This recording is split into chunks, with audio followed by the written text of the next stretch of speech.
देश ने आज राष्ट्रव्यापी टीकाकरण अभियान के तहत 150 करोड़ के आंकड़े को पार करके इतिहास रच दिया है।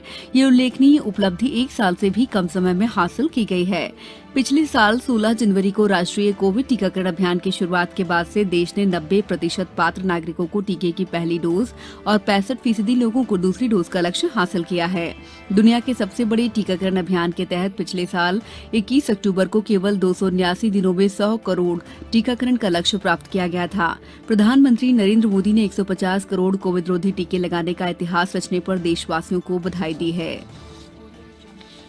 केंद्रीय स्वास्थ्य मंत्रालय ने राज्यों और केंद्र शासित प्रदेशों से पात्र लोगों को कोविड टीके की एहतियाती डोज लगाने का अनुरोध किया है। यह अभियान 10 जनवरी से शुरू होगा। स्वास्थ्य कर्मियों, अग्रिम पंक्ति के कार्यकर्ताओं और विभिन्न रोगों से पीड़ित 60 साल से अधिक उम्र के व्यक्तियों को ये टीका लगाया जाएगा।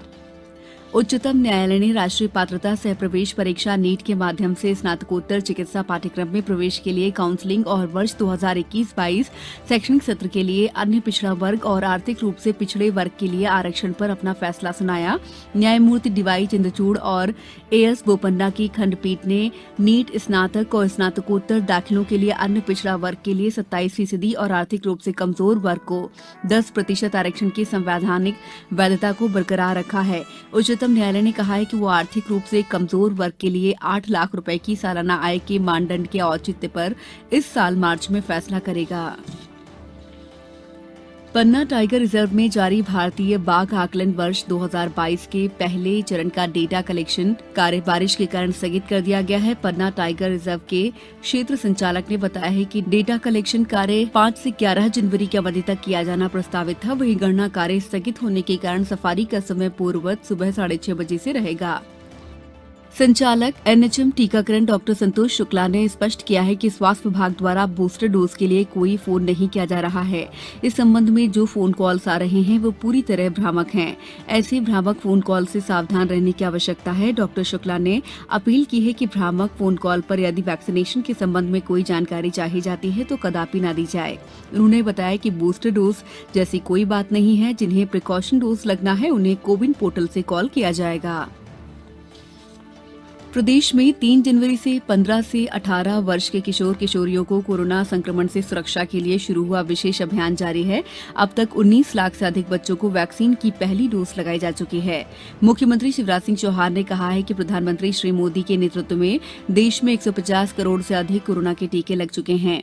हम सबको मिलाकर प्रधानमंत्री के नेतृत्व में कोरोना की तीसरी लहर का मुकाबला करना है। टीकाकरण कोरोना संक्रमण को नियंत्रित करने का एक प्रमुख उपाय है। केंद्र सरकार ने कोविड काल में बिना रोक टोक के सामान और आवश्यक वस्तुओं की आपूर्ति को सुनिश्चित करने के लिए हेल्प डेस्क और नियंत्रण कक्ष स्थापित किए हैं।